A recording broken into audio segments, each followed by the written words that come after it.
ज्ञान घेणार आहोत. तर आज आपण पतंजली योग सूत्रे याविषयी पाहणार आहोत आणि याविषयी आपल्याला माहिती देणार आहेत सौ जयश्री सुनील गोरे. या स्वतः BA इलेक्ट्रिकल आहेत.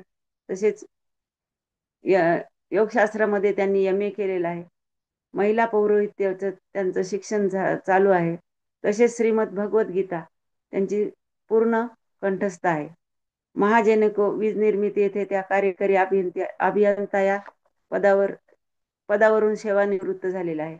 याशिवाय निवेदन, नाट्यलेखन, दिग्दर्शन, अभिनय या क्षेत्रात अनेक पारितोषिके त्यांनी मिळवलेली आहे. कस्तुरीगंध या दिवाळी अंकात सातत्याने 10 वर्ष त्यांनी कथालेखन केलेलं आहे. सामाजिक कार्याची त्यांना खूप आवड आहे. तसेच TUV SUD सोबत वीज निर्मिती क्षेत्रात कार्य करतात. ISO संबंधित टेक्निकल एक्सपर्ट म्हणून त्या फ्रीलान्सर आहेत. तर अशा या जयश्रीताईकडून आपण पुढील मार्गदर्शन घेणार आहोत. मी त्यांना अशी विनंती करेन की त्यांनी आम्हाला पुढील मार्गदर्शन करावे.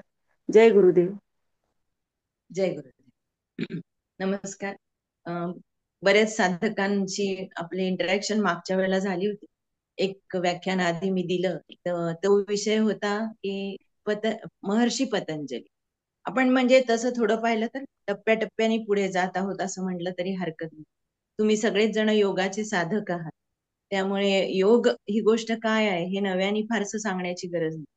जसं की योग म्हणजे आपण म्हणतो युज धातूपासून तयार झालेला हा शब्द आहे आणि म्हणून त्याचा अर्थ होतो की जोडलं जाणं. मग जसं मी मागच्याही वेळेला सांगितलं, काहींनी ऐकलं असेल किंवा आता पहिल्यांदा ऐकत असतील तर, की योग म्हणजे जोडलं जाणं. मग जोडायचंय ते कोणाशी? तर जीवाशिवाची भेट म्हणजे आत्मा आणि परमात्म्याचं मिलन ही आपली अल्टिमेट एम आहे किंवा आपलं गोल आहे. प्रत्येक जीवाचं हे गोल आहे की माझं आत्म्याचं आणि परमात्म्याचं मिलन व्हायला पाहिजे. मग ह्याच्यासाठी काय करायचं याचे मार्ग प्रत्येक ठिकाणी वेगवेगळे सांगितलेले आहे. यामध्ये आता जसं मगाशी उषाताईंनी ओळख करून दिली, त्याच्यामध्ये सांगितलं मला की यांचं नाव जयश्री गोरे, हे तर या सगळ्या आपल्या उपाधी आहेत, या जन्माच्या उपाधी आहेत, या देहाला हे नाव आहे या जन्मामध्ये. तर अशा प्रकारचं हे जे काही ज्ञान आहे, तर हे आहे ते आहे तत्वज्ञान.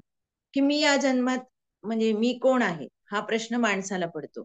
मी कोण आहे, मग माझ्या भोवतीची सृष्टी काय आहे, ही कशी निर्माण झाली आणि माझ्या नंतर म्हणजे या शरीराच्या नाशानंतर मृत्यूनंतर काय होतं. तर असे प्रश्न माणसाला पहिल्यापासून पडत गेले आणि त्याची उत्तरं शोधण्याचा माणूस प्रयत्न करत गेला. तर त्यामध्ये अर्थातच फार मोठे मोठे ऋषी महर्षी मंडळी जी आहेत, त्यांनी त्यांचं चिंतन मांडलं, त्यांची दृष्टी मांडली आणि ती जी दृष्टी मांडली त्याला आपण म्हणूया दर्शन. दर्शन म्हणजे आपण जसं देवदर्शन करतो आणि म्हणतो मी दर्शन केलं, तसं नाही, तर एखाद्या गोष्टीकडे बघण्याची दृष्टी. तर ही जी या महर्षींची होती, त्यातनं काही दर्शनं आपल्यासाठी मार्गदर्शक तत्व किंवा तत्वज्ञान सांगणारी म्हणून समोर आली. आणि त्यातलेच एक सगळ्यात महत्वाचे ऋषी योग साधकांसाठी दैवतच म्हणावं असे महर्षी पतंजली. त्यांच्या जन्माविषयी, त्यांच्या कार्याविषयी आपण मागच्या विभागामध्ये ओळख करून घेतली होती. तर या महर्षी पतंजलींची जी प्रार्थना आहे, भर्तृहरींनी लिहिलेली, ती मी आधी म्हणते आणि मग आपण विषयाकडे वळू. योगेन चित्तस्य पदेन वाचां मलं शरीरस्य च वैद्यकेन योपाकरोत्तं प्रवरं मुनीनां पतञ्जलिं प्राञ्जलिरानतोऽस्मि। गुरुर्ब्रह्मा गुरुर्विष्णुर् गुरुर्देवो नमोस्तुते। तर अशा ह्या गुरूंना मी प्रथम वंदन करते. योगेन चित्तस्य, मला इथं सांगायचं हे होतं, ही प्रार्थना म्हणण्याचं मुळात कारण हे की योगाने चित्ताची शुद्धी होते. या प्रार्थनेमध्येच त्यांनी मुळात सांगितलंय की योगाने चित्ताची शुद्धी होते, व्याकरणाने वाचेची भाषेची शुद्धी होते आणि आपल्या शरीराची शुद्धी करण्यासाठी वैद्याची मदत घ्यावी लागते, म्हणजे उपचार करून घ्यावे लागतात. तर अशा मुनींना हे वंदन आहे. अतिशय यथार्थ अशी प्रार्थना आहे की महर्षी पतंजलींचं वर्णन अतिशय कमी शब्दामध्ये आणि योग्य असं भर्तृहरींनी केलेलं आहे. तर आता हा त्यांचं महत्वाचं कार्य प्रामुख्याने सगळीकडे ओळखलं जातं, जिकडे तिकडे आपण म्हणतो तसं महर्षी पतंजलींच्या नावाने स्टोअर्स आले, महर्षी पतंजलींच्या नावाने औषधी आल्या आणि त्या निमित्ताने पतंजलींचं नाव सर्वतोमुखी झालं. तर यांची आपल्याला जी सगळ्यात महत्वाची देण आहे ती म्हणजे त्यांची योगसूत्र. योगसूत्र म्हणजे तेव्हाच्या काळामध्ये त्यांची जी काही कामं आहेत त्यातला लिखित स्वरूपामध्ये उपलब्ध असलेले जे ग्रंथ आहेत त्यातला महत्वाचा ग्रंथ आहे तो म्हणजे योगसूत्र. तर आता योगसूत्र जेव्हा आपण हातात घेतो तेव्हा ही का घ्यायची, तर मी जसं मगाशी दर्शनांचा उल्लेख केला. दर्शन म्हणजे या महर्षींची दृष्टी होती की या मी कोण, माझ्या भोवती काय आहे आणि माझं मृत्यूनंतर काय होतं. तर हे जे प्रश्न आहेत त्याला आपण कोहम असं म्हणतो. तर हा जो प्रश्न माणसाला पडत गेला त्याची उत्तरं शोधण्यासाठी जे तत्वज्ञान निर्माण झालं हा भारतीय संस्कृतीचा, भारतीय तत्वज्ञानाचा मूळ पाया आहे. आपण बघतो की अगदी आपल्या साध्या बोली भाषेमध्ये आपण जीवाशिवाची भेट ही गाणी सुद्धा आहेत अशा प्रकारची. तर अशा प्रकारची दी okay. Yes sir, yes sir, sure, I will try. थोडं मिश्र भाषा वापरण्याचा मी प्रयत्न करते. आता एक रिक्वेस्ट आली आहे की इंग्लिश मध्ये थोडस सांगावं. तर महर्षी पतंजली यांची रचना जी आहे ती योगसूत्र.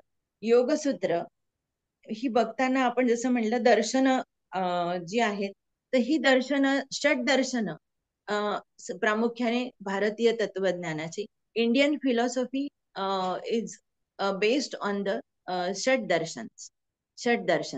तर हे जे षट दर्शन आहेत तर ती दर्शनं कोणकोणती आहेत त्याचा एक साधारण मी आधी उल्लेख करते. पहिलं आहे ते सांख्य दर्शन. सांख्य दर्शन हे कपिल मुनींनी रचलेलं आहे. कपिल मुनी त्याचे प्रवर्तक आहे. हे कोणीच ऋषी मुनी हे म्हणत नाहीत की हे मी रचलं किंवा मी लिहिलं. जसं मी मागेही बोलले की आपण एखादी कविता लिहिली, एखादा लेख लिहिला की खाली आपलं नाव लिहितो, सही लिहितो, करतो. तर तसं नाही, यांच्या रचना ह्या त्यांना द्रष्टे होते, त्यांना दिसलं आणि ते आपल्या समोर त्यांनी मांडलं. दुसरा भाग आहे की हे पठणातून समोर आलं. त्यामध्ये कुठेही त्याचं लेखी, तेव्हा लेखी नव्हतंच, मग ते आवाज वाढव. भुर्जपत्रावर लिहिलं. हॅलो, हा प्लीज सगळ्या लिस्नर्सला रिक्वेस्ट आहे की त्यांनी म्यूट व्हावं. Okay, thank you. हा, तर ही कुठे लिखित अवस्थेमध्ये नव्हती, तर ही पठणामधून आपल्यापर्यंत आली आणि नंतर मग त्याचं आपण स्क्रिप्टिंग म्हणतो किंवा आपण लेखन करून घेतलं गेलं असं म्हणतो. तर हे पाठांतर मौखिक परंपरेतनं पुढे आलेली ही विद्या आहे. त्या काळी काही नव्हती ही साधनं. भुर्जपत्रावरती ह्यांनी लिहिलेलं असेल आणि मग नंतर आपल्या शिष्यांकडनं अतिशय अचूक व्याकरणासहित पाठ करून घेतलेला असतो. मी पण आता जेव्हा मगाशी उल्लेख झाला की गीता ही कंठस्थ आहे आणि आम्ही गीता धर्म मंडळ पुणे यांच्याकडनं शिकलो, तर अगदी आमच्यावर इन्सिस्ट केलेलं असतं ग्रामर शुड बी करेक्ट. तर का, तर मौखिक परंपरेतनं ते समोर जातं तेव्हा ते तशाच पद्धतीने जतन केलं जावं म्हणून ही पठणाची अचूक व्याकरण, अचूक ग्रामर, करेक्ट ग्रामर सहित पठण करण्याची परंपरा आपल्याकडे आहे आणि ती नक्कीच सगळ्यांनी जपायला पण हवी आहे. तर अशा पद्धतीने ही योगसूत्र जपली गेली. आता मी मगाशी उल्लेख केला तर षट दर्शन अनेक आहेत. बौद्ध दर्शन, जैन दर्शन, अनेक, कोणी 15 दर्शन आहेत म्हणतं, कोणी 21 दर्शन आहेत म्हणतं. हा भाग सोडला तरी इंडियन फिलॉसॉफी किंवा भारतीय तत्वज्ञान हे जे आहे ते मूळ 6 दर्शनांवर आहे आणि ही जी दर्शन आहे त्याला आस्तिक दर्शन असं म्हणतात. आता आस्तिक हा शब्द आपण जेव्हा समाजामध्ये वावरताना वापरतो तेव्हा तो देवावर श्रद्धा ठेवतो, पूजा अर्चा करतो, देव मंदिरात जातो, तो आस्तिक. आणि जो नाही करत हे सगळ्या गोष्टी तो नास्तिक असे आपण जनरली वापरतो. पण इथे अर्थ तसा अभिप्रेत नाहीये. तर आस्तिक दर्शन म्हणजे जे वेद आपले जे आहे अपौरुषेय साहित्य, वेद वेदांना प्रामाण्य मानणारे, वेदांना प्रमाण मानून मग त्यावर आधारित जी साहित्य निर्मिती झाली किंवा ज्या रचना झाल्या, जी तत्व पाणी समोर पिलं. आली, जे जे विचार समोर आले, तर त्यांना म्हटलेलं आहे की आस्तिक दर्शन. म्हणजे याच्यामध्ये वेद प्रमाण मानणाऱ्यांना आस्तिक दर्शन हा शब्द रुळला किंवा हा शब्द वापरला गेला. तर ही जी आस्तिक दर्शन आहे त्यांचाच मी इथे थोडक्यात उल्लेख करते. त्यातलं मी जसं सांगितलं की सांख्य दर्शन. सांख्य दर्शन हे सगळ्यात पहिलं आहे. त्याचे प्रवर्तक आहेत कपिल मुनी. कपिल मुनी म्हणजे साक्षात परमेश्वराचा, भगवंताचा अंश आहे असा गीतेमध्ये सरळ उल्लेख आहे की मुनींमध्ये ते कपिल मुनी आहेत असं स्वतः भगवंतानी गीतेमध्ये सांगितलेलं आहे. दुसरं कोणतं आलं, कालाच्या पटलावर आपण बघितलं तर काळानुसार सगळ्यात आधी सांख्य दर्शन आलं. त्यानंतर आलं ते वैशेषिक, ते आहे कणाद ऋषींचं. कणाद ऋषींचं त्यानंतर आलं ते न्याय दर्शन आलं आणि ते आहे गौतम ऋषींचं, किंवा त्याला अक्षपाद यांचं, गौतम ऋषींना अक्षपाद हे पण नाव आहे, तर त्यांचं हे तिसरं आलं. आणि नंतर आल्या त्या मीमांसा. मीमांसाचे 2 भाग आहेत, त्यामध्ये पूर्व मीमांसा आणि उत्तर मीमांसा. त्यामध्ये जेमिनी ऋषींचं आहे ते पूर्व मीमांसा आहे आणि उत्तर मीमांसा आहे ती बादरायण व्यास असं म्हणतात त्यांची आहे. तर हे मूळ 6 दर्शनं आपल्या समोर आहे आणि या 6 दर्शनांमध्ये ही तत्वचर्चा केली गेली. तत्वचर्चा कशाची, तर मी कोण, ही सृष्टी कशी निर्माण झाली आणि माझं नंतर काय होतं. तर ह्या 3 प्रश्नांचा शोध घेता घेता ही सृष्टी कशी निर्माण झाली, मग मूळ तत्व कोणती, ही सृष्टी निर्माण येताना जसं आपण 15व्या अध्यायात म्हणतो ऊर्ध्व मूलमध शाख, तसं ही तत्व कशी आहेत, कोणत्या तत्वांपासून हे सगळा एवढा पसारा जगाचा निर्माण झालाय, विश्वाचा निर्माण झालाय, तर हे प्रश्न त्यामध्ये चर्चिले गेले. मग आता योग हे दर्शन आहे, योगाला दर्शनाची मान्यता आहे आणि अतिशय उच्च, म्हणजे हे दर्शनं जी आहेत ही जोडी जोडीने म्हटली जातात, जसं की सांख्य योग, न्याय वैशेषिक आणि पूर्व आणि उत्तर मीमांसा, या जोडी जोडीने म्हटलं जातं. कारण ह्यांची जी मूळ तत्व आहेत ती तत्व सारखी आहेत किंवा एक सारखा बेस आहे आणि त्यावरच आधारित पुढचं त्यांचं विचार मांडले गेलेले आहेत, त्यामुळे हे जोडीने म्हटले जातात. तर आता सांख्य आणि योग हा जोडलेला जातो. ह्याचे मूळ तत्व किती आहेत, काय, ह्या तत्वज्ञानाच्या डिटेल्स मध्ये न जाता आपण आजचा जो विषय आहे तो आहे योग दर्शन किंवा योगसूत्र. योगसूत्र जे आहे त्याच्याकडे आपल्याला जायचंय, त्यामध्ये आपण शिरणार आहोत. तर या योगसूत्रांमध्ये जाताना मी जसं सांगितलं की योगसूत्र ही दर्शन प्लस शास्त्र असं 2 प्रकारांनी योगाला जाणलं जातं. आता का बरं असं, तर मी तत्वज्ञान आणि आपलं हे जे 3 प्रश्न होते, मी कोण, कोहम वगैरे, तर ही चर्चा यात केलीच गेली आहे. मग दर्शनांमध्ये ही जेव्हा चर्चा केली जाते तेव्हा सामान्य माणूस त्याच्यापासून थोडासा दूर जातो, कारण त्याला काही इतकं डीप तत्वामध्ये जायला काय स्क्रीनवर काही आलंय, नारायण नारायण, हा, तर या डीप चर्चेमध्ये सामान्य माणूस पटकन जात नाही किंवा त्या तत्व चर्चेत पण जात नाही. त्याचं जे संसारातलं रोजचं आयुष्य असतं त्यामध्ये या प्रश्नांकडे, या ज्ञानाकडे तो कमी वळतो. मग दुसरा भाग येतो तो शास्त्राचा. शास्त्र काय करतं, तुम्हाला प्रात्यक्षिक करून पाहता येईल असं काहीतरी देतं आणि ते प्रात्यक्षिक करून पाहून माणसाला जेव्हा त्याचे अनुभव यायला लागतात तेव्हा मग त्याची त्या तत्वावर विश्वास बसतो, श्रद्धा बसते. तर अशा प्रकारे हे योग हे जे आहे हे दर्शन देखील आहे आणि शास्त्र देखील आहे. त्यामुळे योगाला दोन्ही मान्यता आहेत, शास्त्राची मान्यता पण आहे, जे ते शास्त्र म्हणून पण मान्य आहे आणि दर्शन म्हणून मान्य आहे.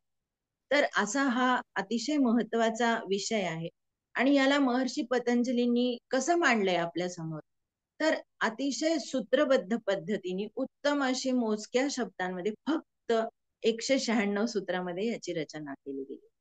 फक्त 196 सूत्र आहे आणि याच्यामध्ये अजिबात फापट फसारा नाहीये, काही नाही, नेमके शब्द आहे. अशी अलौकिक प्रतिभा असलेले आणि हे महर्षी पतंजली होते. साधारण 3000 वर्षांपूर्वीचा हा ग्रंथ आहे आणि आजपर्यंत जसं मी म्हंटल की मौखिक परंपरेतून का होईना तो सांभाळला गेला आणि आता तर लिखित स्वरूपामध्ये अनेक ठिकाणी याचे ग्रंथ उपलब्ध आहेत. त्या ग्रंथांवरचे टीका आहेत, भाष्य आहेत, अनेक प्रकारचे 100च्या वरती याच्यावरती भाष्य आणि टीका ग्रंथ सापडू टीका पहिलीच म्हणू शकतो, भाष्य आहेत. तर हे सगळं उपलब्ध आहे. याच्यामध्ये मराठी साहित्य निर्माण जे केलं त्याच्यामध्ये मला खूप आवडणारं पुस्तक आहे. ते आदरणीय मंडलिक गुरुजींचं, जे नाशिकच्या योग केंद्राचे प्रमुख आहेत आणि ज्यांच्याकडनं मी शिकले ते पौर्णिमाताई मंडलिक. तर हे दोन्ही माझ्या गुरुतुल्य व्यक्तींना, गुरु माता आणि गुरुपिता यांना मी वंदन करून या विषयाला हात घालते. तो अधिकार त्यांचा जितका आहे, त्यांनी जितक्या सहज आणि सुंदरपणे हे विषय मांडले आहेत, इतकं सहज सुंदर मला इतर ठिकाणी सापडलं नाही. तर त्यामुळे हा ग्रंथ हे पुस्तक मी त्यांचं नेहमी वापरते. तर ही योगसूत्र जी आहेत ती 196 आहेत, कुठे कुठे 195, म्हणजे अगदी शेवटचं एखादं सूत्र जे आहे इतिपासलं, तर असे सोडले तर बाकी मग 196 सूत्रामध्ये हा विषय मांडलेला आहे. आता हा खरं तर किती मोठा तत्वचर्चेचा विषय, पण इतकी नेमकी मांडणी. कारण काय, तर महर्षी पतंजलीचं व्याकरणावरचं काम, ते स्वतः पाणिनीच्या व्याकरणावर त्यांनी भाष्य लिहिलेलं आहे. त्यामुळे ते व्याकरणामध्ये अतिशय उत्तम दर्जाचेच होते. त्यामुळे हा विषय मांडताना, शास्त्र मांडताना सुद्धा त्यांची भाषेवरची मास्टरी जी आहे ती आपल्याला दिसून येते. आजकालच्या काळामध्ये आपण असं पाहतो की सायन्सला ऍडमिशन घेतली की तो भाषेला महत्व देत नाही. तर असं नाही, तर आपण भाषा उत्तमच मांडली पाहिजे. उत्तम भाषेतून जो विचार मांडू तो अनेक काळ पुढे पुढच्या लोकांना रेफर करण्यासाठी तो उत्तम भाषेतच मांडला गेला पाहिजे. हे आपण इथं इन्सिस्ट केलं पाहिजे. तर असं हे एक आदर्श असं साहित्य महर्षी पतंजलींनी निर्माण केलेलं आहे. आता या नेमक्या पुस्तकाच्या रचनेविषयी थोडंसं पुस्तक कसं आहे याविषयी आपण बोलूया. त्या योगसूत्रांकडे वळताना, योगसूत्र, सूत्र हा शब्द दोन अर्थाने या ठिकाणी आहे. एक आहे दोरा, दोरा म्हणजे ज्यामध्ये आपण हार ओवतो. तसं अक्षरशः सुंदर अशी सूत्र, यामध्ये एक एक असं फूल जसं आपण हारामध्ये ओवतो किंवा मणी एखादा हारामध्ये ओवतो तसं आहे. आणि ते मणी जसे दोन्हीकडून एक पहिल्या आणि नंतरच्या मण्याला जोडलेले असतात सूत्रामध्ये, तसे ते एकमेकांना जोडले किंवा हँड इन हँड असे हे सगळे सूत्र एकमेकांशी जोडले गेलेले आहेत. तर अशा प्रकारची ही सूत्रांची रचना आहे. दुसरा सूत्राचा अर्थ जो आहे तो फॉर्म्युला.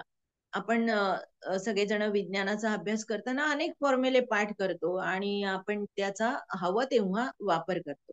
तसंच ही सूत्र जर आपण पाठ केली, जर आत्मसात केली, आपल्याला त्याचा अ, पाठांतर करून किंवा त्याचा अर्थ लागून आपण कुठेतरी ती जपून ठेवली, जतन केली, तर आयुष्यामध्ये आपल्याला जे जे प्रश्न समोर येतात, त्या वेळेला ते सूत्र आपण आठवली तर त्याचा आपल्याला मार्गदर्शक तत्व म्हणून उपयोग होतो. तर अशा प्रकारे ही सूत्रांची दोन अर्थ या ठिकाणी आहेत. आणि ही सूत्र का पाठ करायची असा प्रश्न मलाही पडला होता, की हे का बरं आपण पाठ करायचं? तर त्याचं कारण असं, की आपल्याला हवा तेव्हा फॉर्म्युला आपण वापरला पटकन, पाठ असलं सूत्र की आपलं गणित लवकर सुटतं.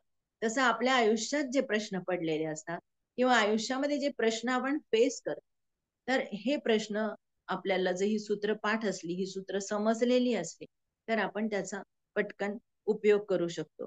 तर अशा प्रकारे हे सूत्रांची रचना आहे. रचना म्हणजे आता ही सूत्र कशी एकमेकांच्या शेजारी मांडली आहेत ते मी सांगितलं. आता दुसरा रचनेचा भाग येतो, की त्याच्यातलं सौंदर्य. आता समजा मी एखादा विषय मांडताना खूप क्लिष्ट, अवघड असे शब्द मांडले किंवा खूप एका शब्दाच्या जागी मी 1000 शब्द बोलत बसले, तर समोरचा ऐकणार पण नाही. आणि त्याचा नेमका अर्थ जो हवाय, तो एक्झॅक्ट मीनिंग हे कम्युनिकेट होणार नाही. तर एक्झॅक्ट मीनिंग कम्युनिकेट करण्यासाठी कोणते गुण असावे लागतात? तर आपण म्हणतो, की "हां, नाही, नाही, तो त्याला वाचासिद्धी हां, तो एकदम नेमकं शब्दात मांडतो." तर हे अशा प्रकारे ह्यांनी नेमक्या शब्दात मांडलंय. तर या योगसूत्रांचं वैशिष्ट्य त्यांनी सांगितलंय, की अल्पक्षरम हे शब्द इंडिकेट करतात, की अल्प अक्षर, कमी अक्षर आहेत. कमी अक्षर, कमी शब्द वापरून पण अर्थ परफेक्ट जाईल हे वापरलंय. आता याच्यामध्ये मग काय होतं, की क्रियापद न मांडता तिथे क्रियापद गृहीत धरलेली असतात. अशा प्रकारची या सूत्रांची रचना आपल्याला सापडते. तर अल्पक्षरम हे त्याचे एक गुण आहे. दुसरं आहे असंदिग्धम. असंदिग्धम, कुठलाही संदिग्धता नाही, कुठलीही कन्फ्युजन नाही, नेमका अर्थ तुमच्यापर्यंत पोहोचतो, अगदी स्वच्छ अर्थ पोहोचतो. द्वयार्थी वगैरे जे प्रकारे कन्फ्युजन, याचा काय अर्थ होत असेल, अजिबात नाही. तर असंदिग्ध, नेमकेपणाने मांडणे. दुसरं आहे सारवत. सारवत, आता आपण सार हा शब्द खूप ठिकाणी वापरतो. इसेन्स, इसेन्स, त्याचं जे इसेन्स आहे, त्याचं जे कॉन्सन्ट्रेट आहे, ते कॉन्सन्ट्रेट तुम्हाला उत्तर दिलेलं आहे. मग त्याच्यामध्ये आपल्याला त्या शब्दावर विचार करायला, त्याचं मनन करायला हवं, चिंतन करायला हवं, आणि मग त्याचं आपल्या आयुष्यात कसं उत्तर आहे, लागू पडतं, हे हा आपला स्वतःचा थोडासा अभ्यास तिथे अपेक्षित आहे. असं नाही की तसाच्या तसा फॉर्म्युला, कारण प्रत्येकाचं आयुष्य वेगळं आहे, प्रत्येक पिढी वेगळी आहे, आणि त्यांचे प्रत्येकाचे प्रश्न वेगळे आहेत. त्यामुळे हे कॉन्सन्ट्रेट किंवा इसेन्स तुम्हाला दिलेलं आहे, मग तुम्ही त्यावर स्वतःचं मनन आणि चिंतन करून, त्याचं मनन आणि चिंतनाचं पाणी घालून, जसं आपण सरबताचं एक्स्ट्रॅक्ट आणतो, आता उन्हाळा चालू आहे, तर आपण सर गुरुजींनी उदाहरणही दिलंय की कोकमचं सरबत असतं, त्याचं आपण कॉन्सन्ट्रेट विकत आणतो, आणि मग त्याच्यामध्ये आपण आपल्या घरातलं थंड पाणी घालतो आणि सरबत सगळ्यांना सर्व करतो. तर अशा प्रकारे ह्या सूत्रांना एकदम असं इसेन्स स्वरूपामध्ये आपल्यापर्यंत आणलेलं आहे. नंतरचं ज्याचं वैशिष्ट्य आहे ते विश्वतोमुखम, म्हणजे सगळ्या विश्वामध्ये ते ऍप्लिकेबल आहे, सगळ्यांना ते म्हणता आलं पाहिजे, म्हणता आलं पाहिजे आणि अप्लाय करता आलं पाहिजे, असं ते विश्वतोमुखम आहे. त्यानंतर आहे अस्तोभम, अर्थपूर्ण. उगाच एकही शब्द याच्यामध्ये अनावश्यक, अनावश्यक शब्द वापरले गेले नाही. नंतर आहे अनवद्यम, आणि अशा प्रकारे हे व्याकरण शुद्ध आहे, शुद्ध व्याकरण वापरलेलं आहे, जड अवघड शब्द यात वापरले नाही, कारण स्वतः महर्षी पतंजली हे व्याकरणाचे खूपच श्रेष्ठ असे आधार होते. त्यामुळे पाणिनींच्या व्याकरणावर त्यांनी काम केलेलं आहे. त्यामुळे त्यांची ही रचना जी आहे, अशी ही सर्व वैशिष्ट्ये घेऊनच आपल्या समोर येते. याच्यासाठीच हे त्यांच्या सूत्रांची रचनेविषयी हे वर्णन आहे. आता इथं एक एक सूत्र जे आहे, जसं मी सांगितलं की इसेन्स आहे, सारवत आहे, तसं एक एक सूत्रावर बोलायला गेलं तर एक एक सूत्र हे एक बीज आहे, आणि त्याचा ज्ञानाचा महान असा मोठा वटवृक्ष होईल. तर ह्या प्रत्येक सूत्रामध्ये अशी बीज रोवलेली आहेत की ज्याचा खूप ज्ञानाचा मोठा वृक्ष निर्माण होऊ शकतो. तर अशी ही सूत्र आहेत, ही आहेत 196, मी जसं सांगितलं तसं.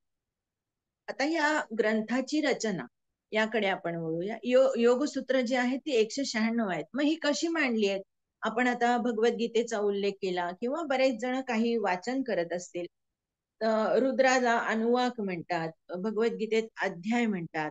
तर याच्यामध्ये आहेत हे 4 विभाग केले आहेत. विषयाची मांडणी करताना याचे 4 विभाग केलेले आहेत, आणि त्या 4 विभागांना पाद असं नाव आहे.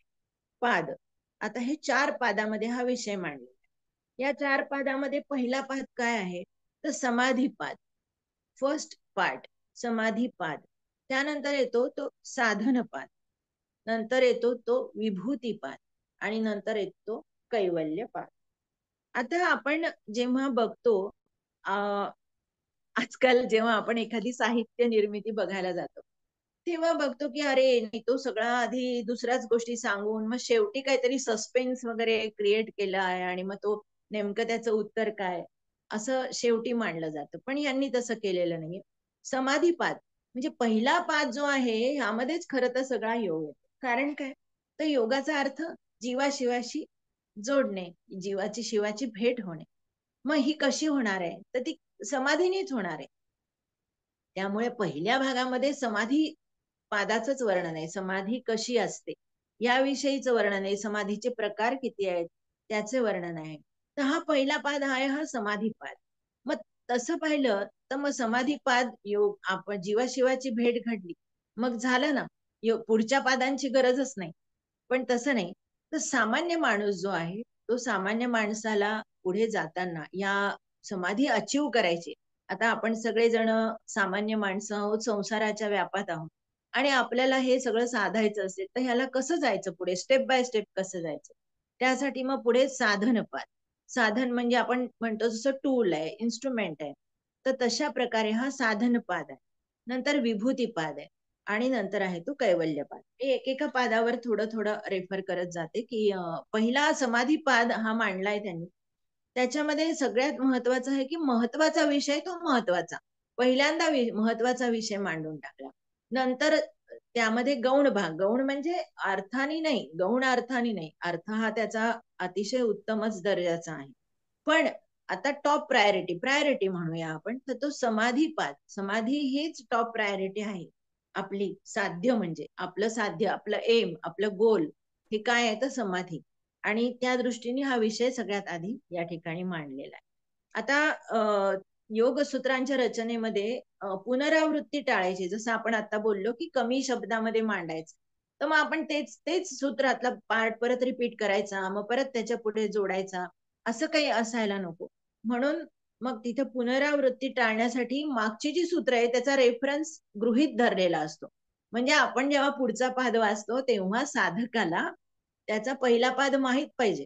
म्हणजे मला पहिलं सूत्र माहित असेल तर मी दुसरं सूत्र वाचेन, दुसरं सूत्र माहित असेल म्हणजे या सिक्वेन्सनीच वाचणं किंवा समजून घेणं या ठिकाणी अपेक्षित आहे. पुनरावृत्ती इथे कुठेही नाहीये. आता ह्या रचना मी ज्या सांगितल्या की याचे 4 भाग केलेले आहेत. तर साधनपाद समाज हा सामान्य माणसांसाठी आपल्या सगळ्यांसाठी वापरण्यासारखा म्हणजे आजच्या काळामध्ये साधनपाद हा आपल्यासाठी आवश्यक आहे. पण तो केव्हा आवश्यक आहे? मला जर समाधीपाद काय आहे, हे मूळ सगळं तत्व काय, ही सृष्टी काय, हे सगळे जे पडलेले प्रश्न आहेत याची थोडी तरी उत्तरं माहित असतील, थोडंसं तरी त्याचं इंट्रोडक्शन असेल, तर मी ते साधन वापरेल. नाहीतर मी कशाला वापरेल ना? मला एखादी कलाकृती करायची आहे, समजा मला पेंटिंग करायचंय. आणि मग मला जर पेंटिंग करायचं माहितीये मला हे उत्तम सुंदर पेंटिंग आहे आणि हे पेंटिंग मला करायचंय. पण मग त्याच्यासाठी मला जी साधनं लागतायत, ती पण हवी आहेत. तर आपल्याला जे अचीव्ह करायचंय त्याच्याकडे जाण्यासाठी आपल्याला जे टूल्स हवेत, जो मार्ग हवाय, जो ट्रॅक हवाय, तर त्या ट्रॅकवर चालायचंय. तर हे सगळं मला माहित पाहिजे. म्हणून याची रचना समाधीपाद असं म्हणतात, की एका साधकाची अवस्था, मनस्थिती त्याची शांत, स्वस्थ झालेली आहे. तो त्याच्यासाठी समाधीपाद आहे. साधनपाद हा कोणता आहे? तर बाह्य विश्वात रमलेला आहे. आपण आहोत जसं. नाही आता मला हे 7 वाजता हे झालं, की 8 वाजता मला ते करायचंय, मग 9 वाजता मला ते करायचंय, मग मला हे भाजी आणायची आहे, मग मला हे आपण अजून बाह्य विश्वात रमलो. आतमध्ये डोकावून बघण्याचा वेळ आपल्याला अजून काढता येत नाही किंवा आपण त्यामध्ये रमत नाही. तर हे बाह्य विश्वात रमलेलं आपल्यासारखी जी सगळी सामान्य मंडळी आहे, त्यांना साधनपाद लागू आहे. त्यानंतर आहे तो विभूतीपाद. विभूतीपाद म्हणजे आता हा आहे अंतर्मुख झालेल्या लोकांसाठी. ही एक योगातली साधना करता करता येणारी स्थिती आहे. जसं की मी एक उदाहरण देते. एक शालेय मुलगा आहे, मुलगी आहे, कोणी पण एखादा विद्यार्थी आहे आणि तो छान अभ्यास करायला लागला. शाळेत छान अभ्यास करायला लागला. मग आताच्या परीक्षांची रचना वेगळी आहे मला माहिती आहे. पण आमच्या काळी घटक चाचणी असायची. म्हणजे वर्गामध्ये पहिल्या सहामाहीत साधारण 1-2 छोट्या-छोट्या परीक्षा घेतल्या जायच्या. काय तुमचे 2-4 धडे झाले. त्यानंतर यायची ती सहामाही, त्यानंतर पुन्हा छोट्या-छोट्या घटक चाचण्या, मग एखादी सराव परीक्षा आणि मग शेवटची अंतिम परीक्षा. हे टप्पे विद्यार्थ्याचे असायचे. तर समजा मला घटक चाचणीमध्ये किंवा सहामाही परीक्षेमध्ये अगदी 100 पैकी 98, 99 वगैरे मार्क मिळाले. तर मी त्यामध्ये अगदी छान रमून गेले. अरे, मी तर हुशार आहे. माझा वर्गात पहिला नंबर आला, माझा शाळेत पहिला नंबर आला. असं सगळं मी म्हणेल आणि मी तिथेच रमून जाईल. आणि मग मी त्या आनंदामध्ये पुढचा जो अभ्यास करायचा तो विसरून जाईल.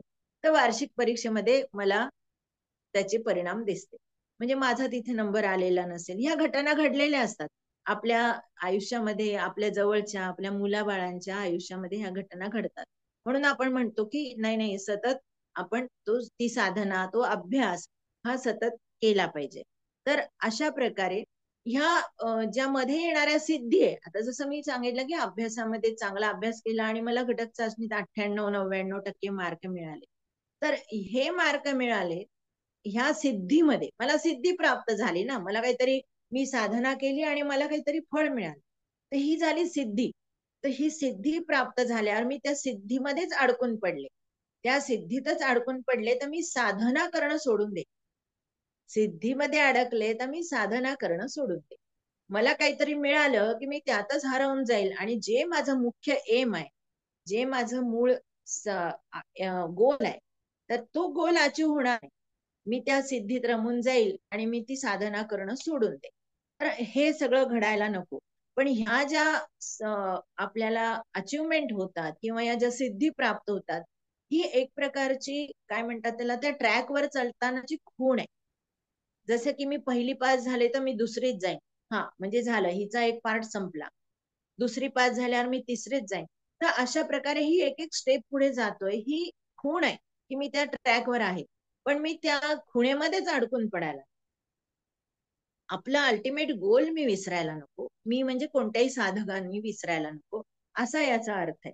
तर त्यामुळे हा अंतर्मुख होण्याचा विषय विभूती म्हणजे. विभूती म्हणजे तुम्हाला होणाऱ्या सिद्धी, मिळणाऱ्या सिद्धी. तर या अंतर्मुख झाल्यावर मला कळतं की नाही, ही एक स्टेप आहे, मी यात अडकायला नको. आता बरेच आपण पाहतो की बरीच मोठी मोठी मंडळींची नावं घेतली जातात आणि ते सिद्धी दाखवून काही चमत्कार करून दाखवतात आणि त्या चमत्काराला आपण नमस्कार करतो आणि त्यातच हरवून जातो. याचं उदाहरण देता देता एक छोटीशी पटकन, आपण सगळे छत्रपती संभाजीनगर रिजनचे लोक बोलताय म्हणून, पैठण आहे आपल्या औरंगाबाद जवळचं. तर तिथे दंडवत स्वामींची एक कथा एकनाथ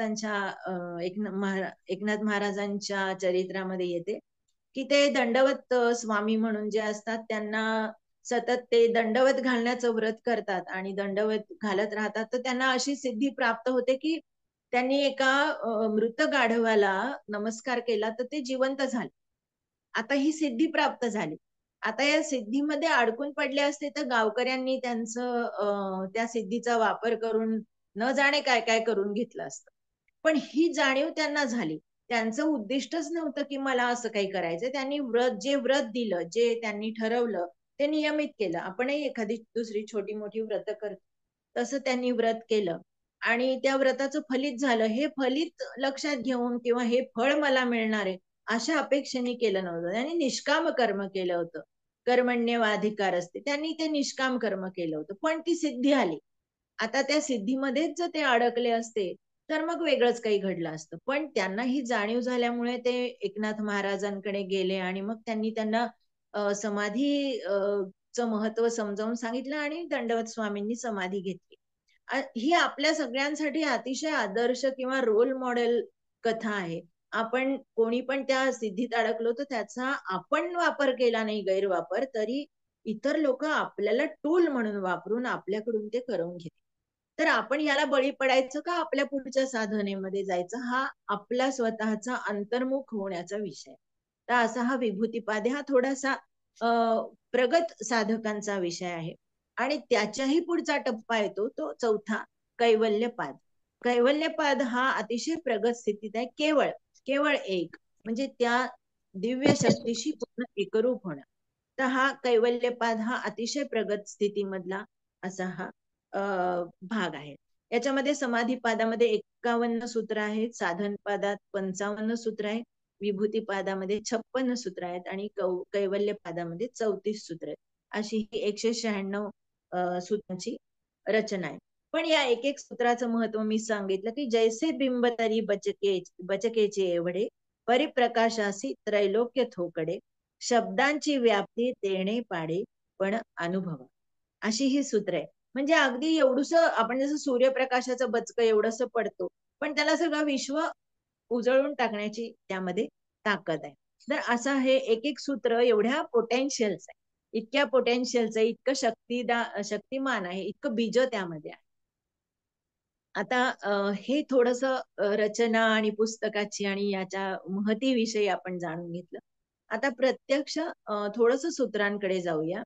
अगदी प्रत्येक सूत्र वाचून त्याचा अर्थ असं न करता आपल्याला जे आवश्यक आहे तेवढ्याच सूत्रांचा या ठिकाणी उल्लेख करू इच्छिते.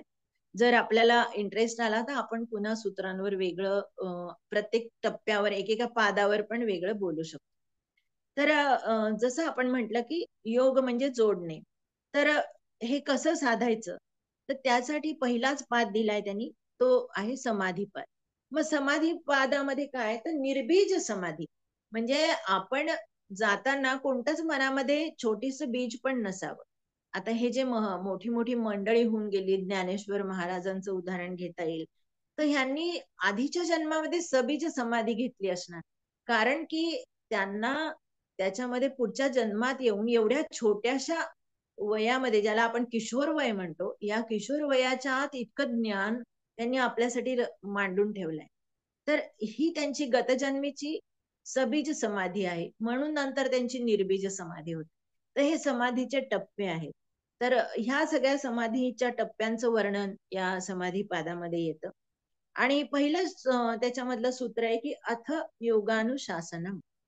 अथ योगानुशासनम. तर आता काय, तर आता योगाचं अनुशासन सुरू होणार.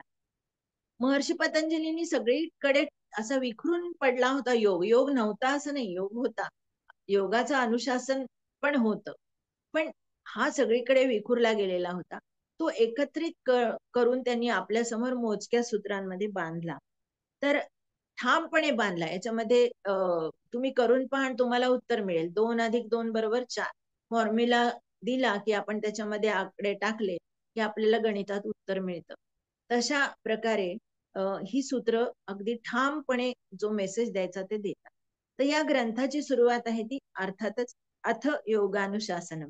त्या काळी सूत्र रचना करताना ही अ, पद्धत होती की अथ पासून सुरुवात करायची. तर इथे या ठिकाणी योगाचं अनुशासन सुरू होतं, असा त्याचा अर्थ आहे. आता मग प्रश्न पडतो की आता योगाचं अनुशासन, अरे बाप, मग आता हा योग म्हणजे काय? ज्याचं अनुशासन सुरू होणार आहे तो योग म्हणजे काय? मग लगेच पुढच्या सूत्रामध्ये, म्हणजे त्या प्रत्येक सूत्रातला जो की वर्ड आहे, तो की वर्ड नेक्स्ट सूत्रामध्ये त्याचा अर्थ येतो किंवा त्याचा रेफरन्स वापरून त्याची पुढची माहिती दिली जाते. तर पहिला आलं अथ योगानुशासनम. कोणी वाचली असतील सूत्र तर कळेल तुम्हाला, लक्षात येईल. दुसरं सूत्र येतं योगश्चित्तवृत्ती निरोध. कारण वाचकाला प्रश्न पडला की योगाचं अनुशासन सुरू होणार, मग हा योग नेमका काय? मग योगश्चित्तवृत्ती निरोध. इथे योगाची पूर्ण व्याख्या अतिशय कमी शब्दामध्ये, इतकी सुंदर व्याख्या कुठेच नाही मिळणार.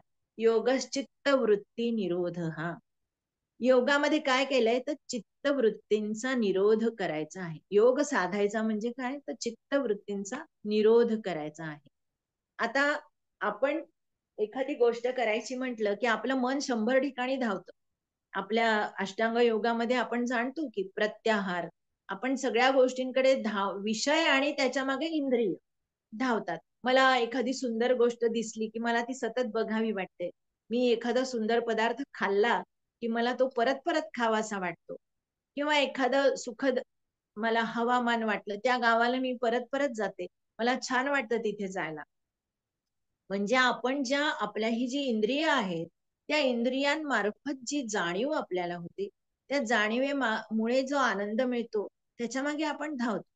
किंवा आपल्याला त्याच्यातनं दुःख निर्माण झालं, तर आपण त्या दुःखामध्ये अडकून पडतो आणि त्यावर मग आपण ठरवतो की नाही नाही, नको इथे जायला, नको तिथे जायला, हा पदार्थ मला नको.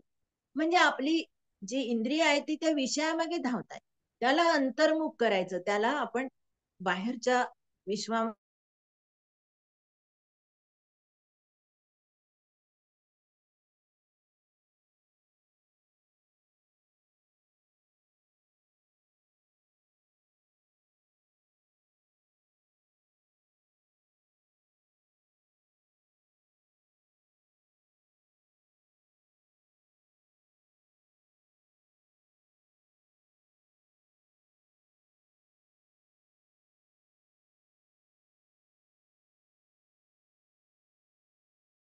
नेटचा काहीतरी प्रॉब्लेम दिसतो.